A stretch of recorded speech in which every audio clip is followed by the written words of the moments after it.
Ситуация в мире очень быстро меняется. То есть, по данным исследований, к 2050 году половина рабочих мест исчезнет, потому что и автоматизация произойдет, заменит, компьютеризация, цифровизация каких-то услуг, которые сейчас предоставляют люди, будут автоматизироваться. Более того, вот те, кто в школу сейчас идут, первоклассники, когда они выпустятся из школы, из университета, они будут занимать новые профессии, о которых мы сегодня не знаем. То есть темп изменений в мире происходит настолько быстро, что ни родители, ни дети не могут сейчас выбирать профессии, которые будут востребованными. Это, во-первых, то есть очень сильная тревожность и у родителей, и у детей. А во-вторых, ситуацию мы видим, что в Кыргызстане женщин на рабочих местах стало намного меньше. То есть статистика уже четко говорит, что идет сильная тенденция к тому, что участие женщин на рынке труда очень сильно снижается. И это влияет на рейтинги страны. И это и было основной причиной, почему мы решили работать именно с девочками и привлекать их к новым профессиям. Мы много работали с молодежью, именно с подростками, и видели, что им очень сильно не хватает профессиональной ориентации по новым профессиям. То есть как делается профориентация в обычной семье в Кыргызстане. Это родители с детьми разговаривают, и вот исходя из обычных знаний, из опыта семьи, из понимания способностей ребенка, они рекомендуют ребенку идти в какую-то профессию. Именно в регионах в этом году в прошлом году начали работу, и там был как раз-таки очень большой спрос. Как со стороны детей, подростков, девочек, так и со стороны родителей и учителей.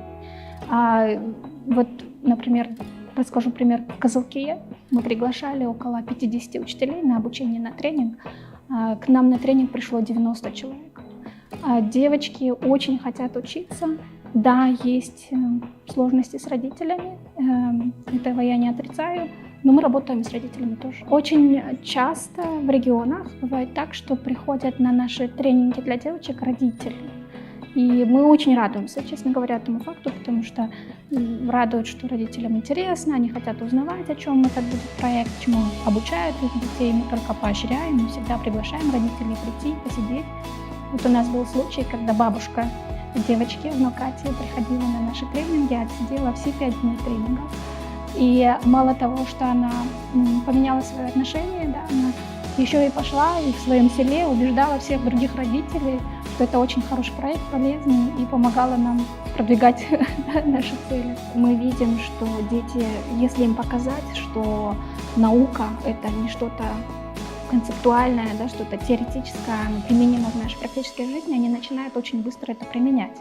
Вот мы объявили конкурс, девочка в Кучкоре сама села вместе с папой, взяли где-то моторчик, они соорудили пылесос. Точно так же пошла и сделала из подручных предметов, то есть там не нужно ничего покупать, из того, что было дома. Они сделали водный насос. Как мы работаем вообще в этой программе? Мы в первую очередь интересуем детей, девочек, обучаем девочек, чтобы они пошли в школы и обучали других детей. И это дает такую очень хорошую комбинацию, не только технические знания они получают, но и так называемые мягкие знания. Они становятся увереннее, они умеют выступать на людях, они очень хорошо умеют высказывать свою мысль.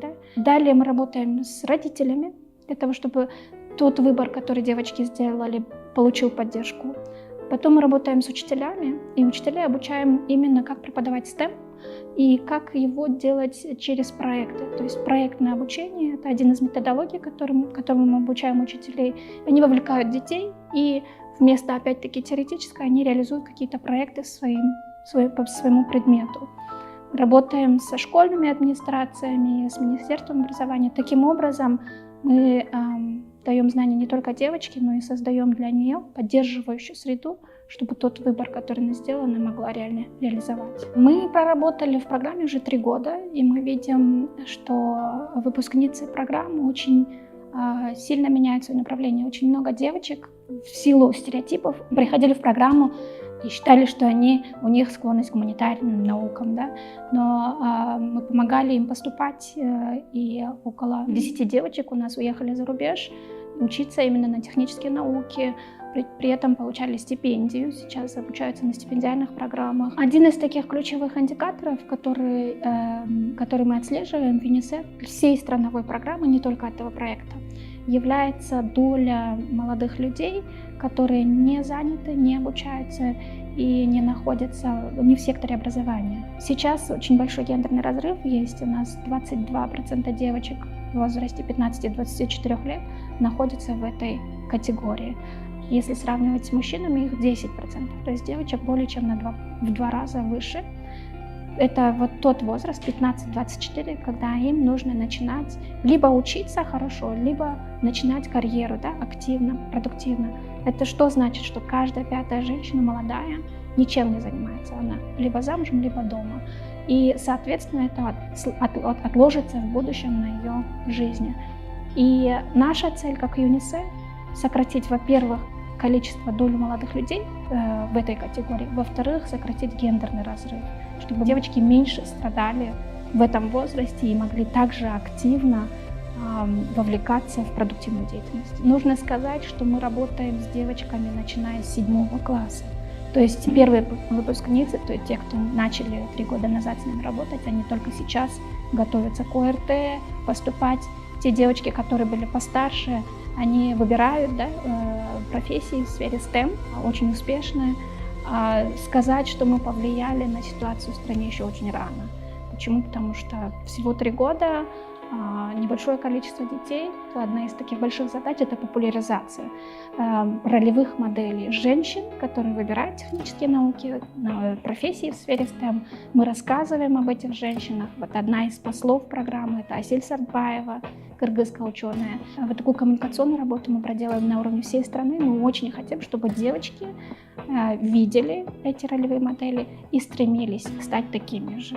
Надеемся таким образом повлиять на в целом общественное принятие и повлиять на то, чтобы девочки могли иметь свободу выбора своей профессии. Ну и продолжим работу напрямую в школах. Мы работаем с Министерством образования, чтобы учителя обучали детей без стереотипов и также поощряли одинаково девочек и мальчиков в технической сфере. И понимаем, что вот эту вертикаль нам нужно создавать, начиная с очень раннего возраста в садиках, затем в школе и продолжить в вузах. И очень важная составляющая, которую мы тоже также хотим укрепить сейчас, это работа с частным сектором. То есть понимать, что если девушка молодая выберет профессию, где мало женщин, у нее была безопасная среда в частном секторе, в бизнесе, и она могла активно, без дискриминации реализовать себя.